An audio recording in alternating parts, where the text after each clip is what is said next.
Hello, this is Zahil Alum. Welcome you all on Frankly Speaking. My guest today is Dr. Sarah Sewell. She is Undersecretary for Civilian Security, Democracy and Human Rights at the U.S. State Department.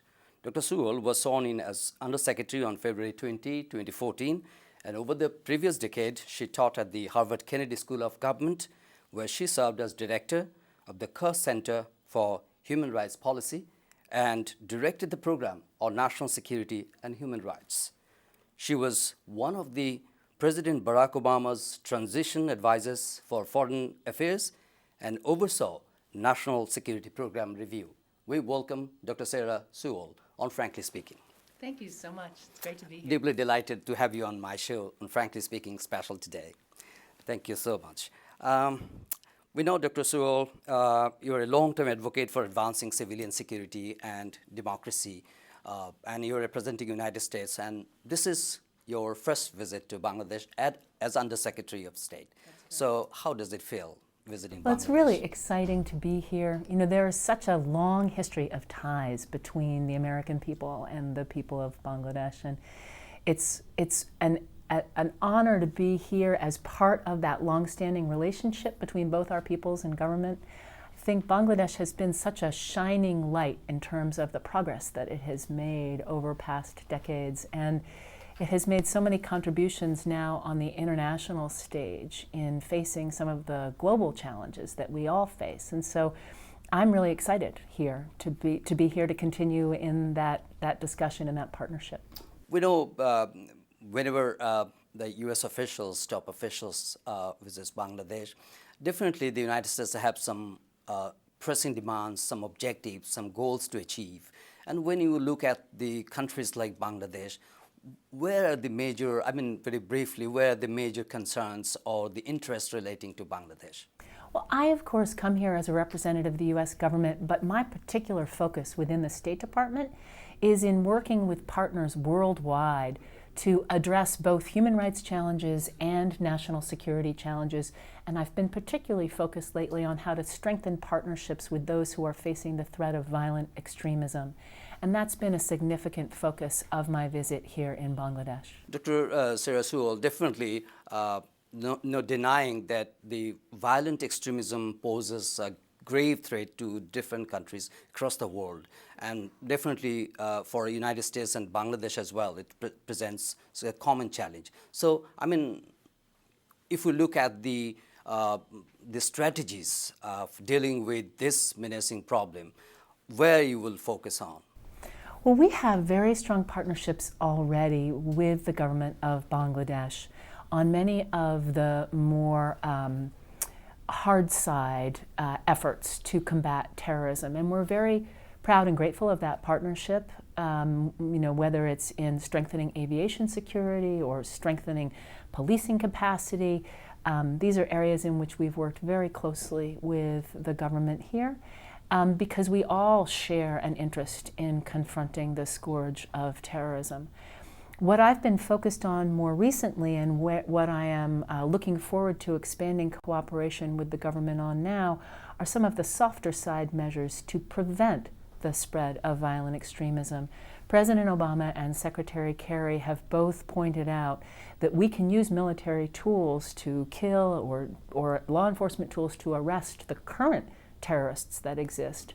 But we are all interested in protecting the children of our nations from becoming that next generation of terrorists. And so that's really the key area that I think we can continue to expand on in our cooperation, and I've come to learn about the government of Bangladesh's efforts on the prevention side. So, okay, definitely, when you're looking at Bangladesh, where the root causes, where the problem lies regarding emergence of or the rising violent extremism or something like that in Bangladesh especially? Well, I am, of course, not an expert on Bangladesh in the way that the government and the people of Bangladesh are, and I think all of our nations are in the process of trying to better understand the root causes of violent extremism in our own countries. I know for the United States, one of the interesting phenomena that we've observed is that increasingly we see some of the self-radicalizing individuals coming from non-Muslim backgrounds, and that is now a larger proportion of the population that we're concerned with, that's an interesting observation, and we need to be addressing that. Here in Bangladesh, I think that there is a great interest in making sure that the voices of moderation within the Islamic community are able to fully convey, express, and educate the population about the Islam that they believe represents the true faith. I think that is something that we've heard from in terms of the role of the Islamic Foundation here. We've heard a lot about, just this morning I was meeting with a group of civil society experts who are engaged in a very interesting new internationally supported program called GSURF, the Global Community Resilience Fund. The role that these civil society actors will be playing in cooperation with the government and with the GSURF Fund is to help strengthen community resilience, to promote dialogue within communities, and to really speak to vulnerable youth within the targeted areas so that they can envision a future for themselves that is positive and integrated into mainstream Bangladeshi society. These are very interesting and exciting and important ways that the whole of society within Bangladesh can work to prevent the emergence of that next generation of extremists. In that context, can we ask you about the state of, the way the United States look at Bangladesh, the space for civil society, how effective, how transparent, how functional the power of civil society, the way they are contributing for development of the society and to challenge this type of problem like violent extremism? Our experience and the experience of many of our partners around the globe is that you absolutely have to, as a state, defend the rights of all members of the population and the space for all members of the population to operate peacefully in order to counter the narratives that draw people to radicalism. And so the same would hold true here in Bangladesh, of course. It's critical that the press be ensured that it has the full freedom to operate without constraints or pressures. It's essential that people are able to express different political views peacefully.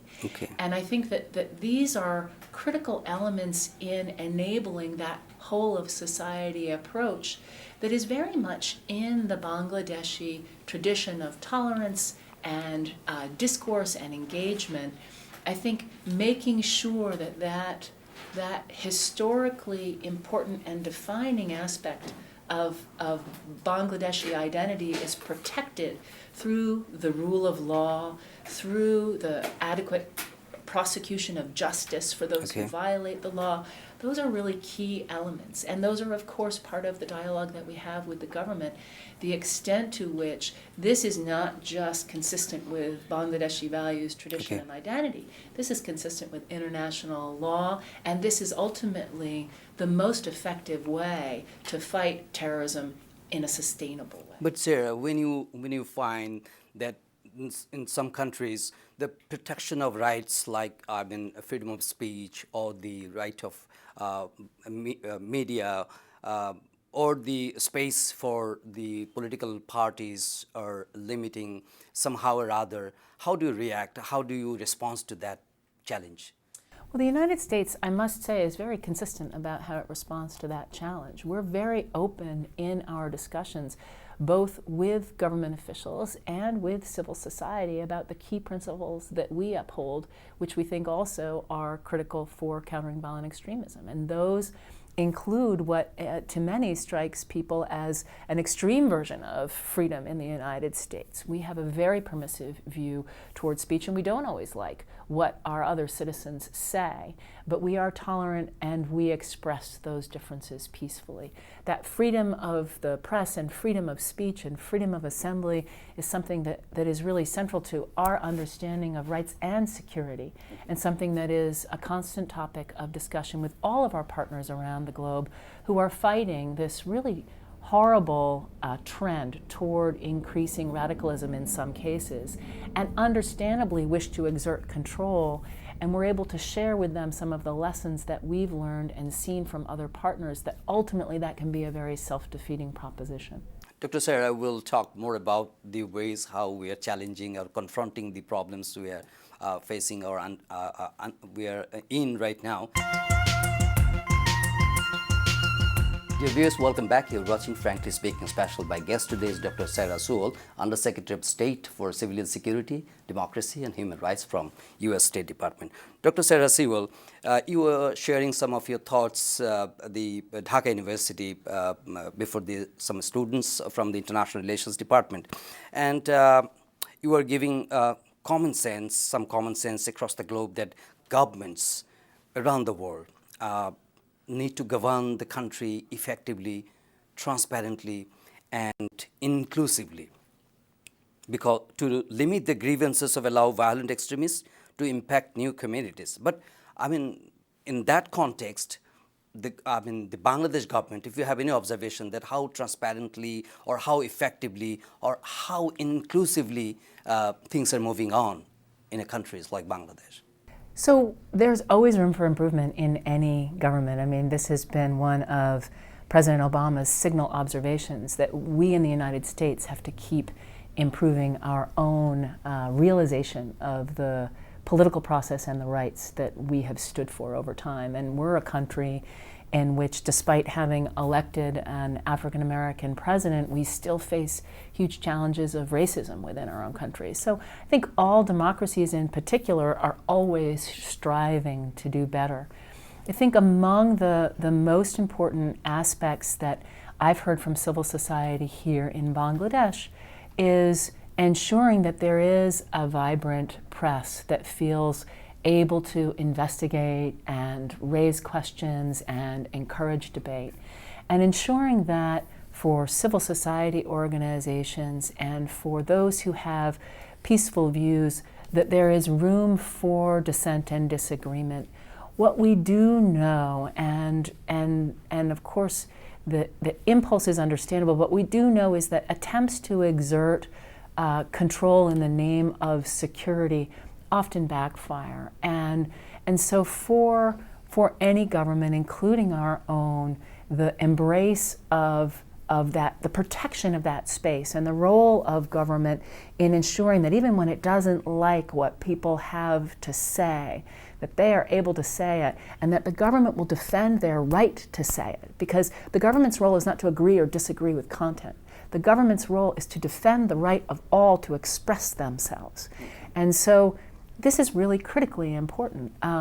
One of the things that I'm so proud of President Obama for in the United States is that when we have had very ugly incidents in the US of violence against minorities of different kinds, it might be religious, it might be race, whatever, our president speaks out quickly and strongly and condemns those acts in the broadest terms and makes clear that the people who have been victimized are American, and they are all of us, and that we must defend them.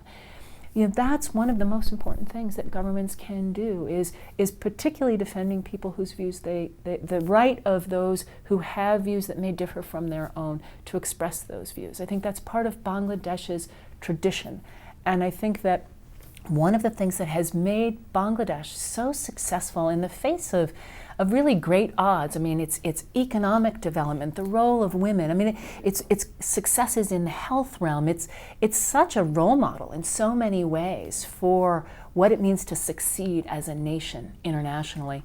One of the keys to its success has been protecting that space for a vibrant society to drive that change. Because obviously that kind of success can't come from government efforts alone. That success comes from the people. And the Bangladeshi people have enormous energy and promise, and they need to ensure, the government needs to ensure that they can realize that, because ultimately that's the way the nation succeeds. As a leading nation like United States for pluralism around the world, do you think it does have very significant impact on the development of democracy and democratic institutions in Bangladesh?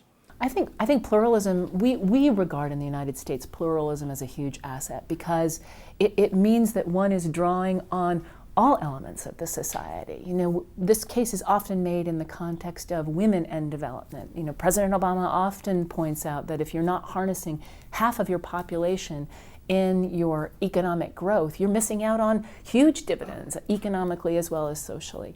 And so this issue of pluralism, I think, is something that can feel very difficult to manage, because ultimately it's about reaching compromise and accommodation. But it is, I think, from our experience, our greatest strength.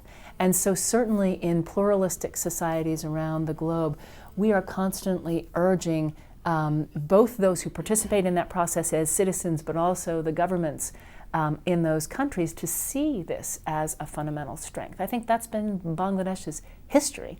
And we're very confident that, that if that pluralism continues to be embraced and fostered, it will continue to serve as a driver of progress. But is there any concern from your side regarding the increasing denial of space for opposition? I think there's, as I said, I think there's always room for improvement in terms of legal protections, in terms of the administration of justice. I think, you know, in the United States, we are often frustrated by, citizens are often frustrated by how lengthy the court process is, and feel that justice is so often deferred, if not denied.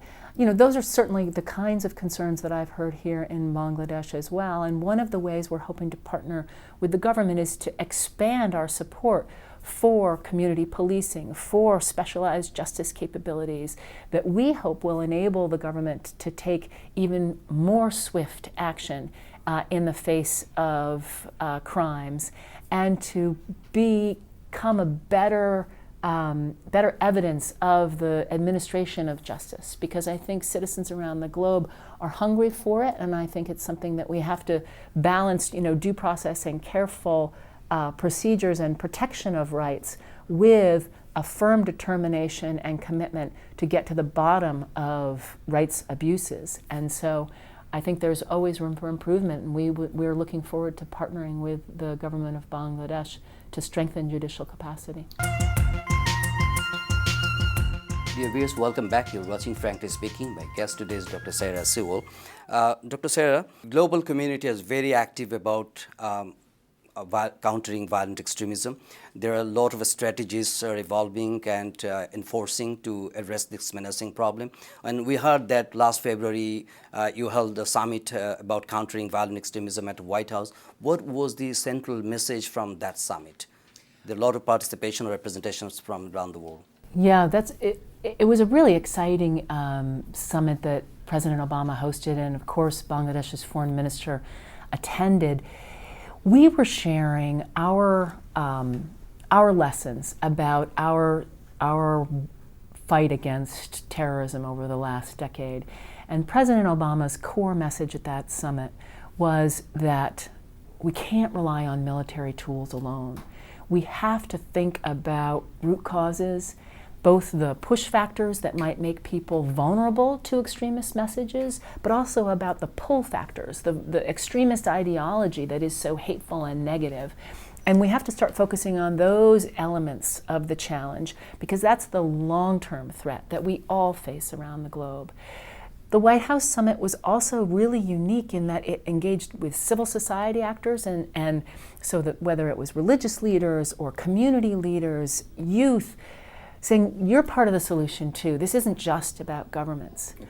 But the third piece that I think was really interesting about this summit, and this was a point made by UN Secretary General Ban Ki-moon in February in Washington, is that the way states fight terrorism has to be consistent. And he also released a comprehensive plan of action. He did, and I'll come to that in just one sec. So his point at the White House Summit in February was the behavior of states matters. States have to abide by the rule of law. States have to protect the rights of citizens as they seek to arrest those who would violate the rights of citizens. And so that message of state responsibility in how they prosecute terrorism is now central in what you referred to as the UN Secretary General's plan of action.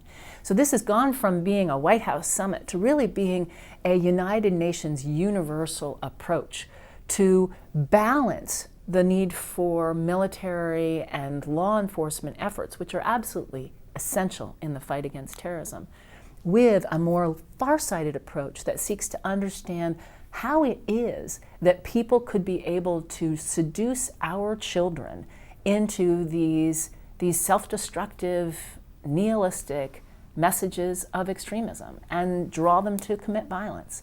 So we have to be thinking about the prevention piece as well, and that's something that the UN General Assembly itself will be discussing in June in New York as they take up the UN Secretary General's Prevention Plan of Action. But collectively, how the global community hold the governments responsible who doesn't actually have right amount of a good degree of commitment about protecting rights or promoting rights of human rights and the other values of a country? Ultimately, as you know, the United Nations is composed of states, and states must therefore police themselves in many respects of their behavior. I think one of the exciting things about the Prevention Plan of Action is that it suggests states should periodically discuss their records in how they fight terrorism. Another element of the Prevention Plan of Action that's really exciting is that the Secretary General invites all of the United Nations agencies, everyone from UNICEF, which supports children's rights, to the development program that funds development around the world, to UNESCO that works on education support around the world, to become part of this prevention effort. So it brings in a whole new set of UN actors and tools in a way that we hope will be paralleled by the way governments move beyond their security and intelligence apparatus to engage the Department of Education, the Department of Social Services, the much broader pieces of government work, as is beginning to happen in Bangladesh, which is really exciting. And the other piece I will just mention briefly is that coming out of the White House summit, there are now global networks for actors that aren't just governments. There's a strong cities network that we hope Dhaka will become a central player in, that helps bring civil society and local government together around the world to share lessons about how they can prevent violent extremism. There's a research network that connects international and very localized actors. There's GSURF, which we talked about just briefly, and there's a youth network to try to bring youth together around the world in promoting narratives of peace and tolerance. And so these are exciting developments that we look forward to seeing Bangladesh become more engaged in as other nations become more engaged in trying to solidify and institutionalize this energy around the prevention agenda. So this is just one other aspect of the conversations that we're having with the government here, both about our activities, our partnership, their activities, the role of Bangladeshi civil society and rights, and the international architecture. From your department, the department you're representing, what message you extend to your partners about, when you see the targeting oppositions or limiting space again and using huge coercive power of the state to muzzle the voice of different emerging powers, positive powers in the society. How do you extend your message to them? We talked to all of our interlocutors on this question of CVE about how important it is that the short-term actions taken in the name of fighting terrorism do not undermine the central rights and the space for all of society to feel included in governance and secure in their rights and their ability to express their beliefs, because this is ultimately a key to fighting terrorism, to preventing that next generation from becoming radicalizing. And so our constant message to all of our partners around the globe is that this is in the long-term self-interest of the nation to ensure that there are those protections, that security, and that space to include all citizens in determining the future of the country. How effective the fight against IS around the world right now? We see this Syria situation, so now they are fanning out all over the world. In different countries, we're seeing grave incidents in Paris, in Brussels, in Lahore, in other parts of the world. So how effective the fight against IS? Obviously, whenever there's a terrorist attack close to you, the impulse is to feel that the momentum is on the other side. I think what President Obama and Secretary Kerry have been seeking to help explain to the world is that the coalition against ISIS or Daesh is making success, and Daesh is losing territory.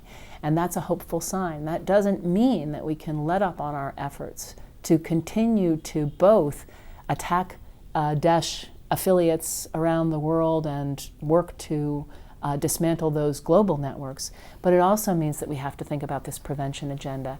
And to me, the most hopeful, the most positive, the most affirmative aspect of a fight against an enemy that seeks to tear down all of civilization that has been built is that we can look to this preventive agenda, that we have now an international consensus on this preventive agenda, and it gives us a way to really guide and focus our efforts to help protect our children, to help protect our citizens from being lured to violent extremist networks globally.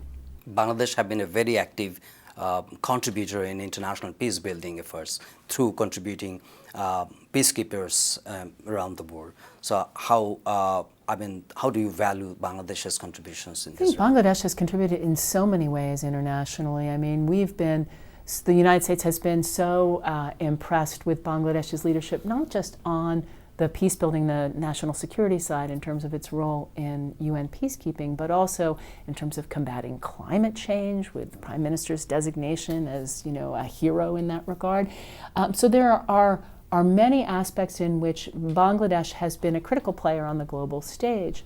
I think that CVE, this prevention of violent extremist agenda, is another area in which Bangladesh now is a target or a model country for GSURF engagement in terms of promoting community efforts to fight extremism.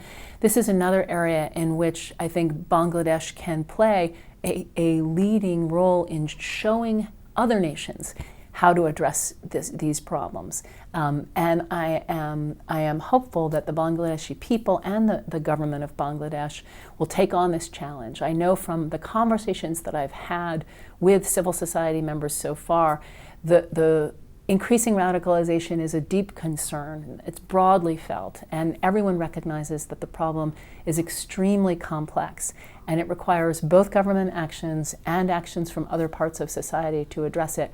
I've certainly sensed that there is the energy and the will to do that, and the United States looks forward to deepening its partnership to assist Bangladesh in its efforts going forward.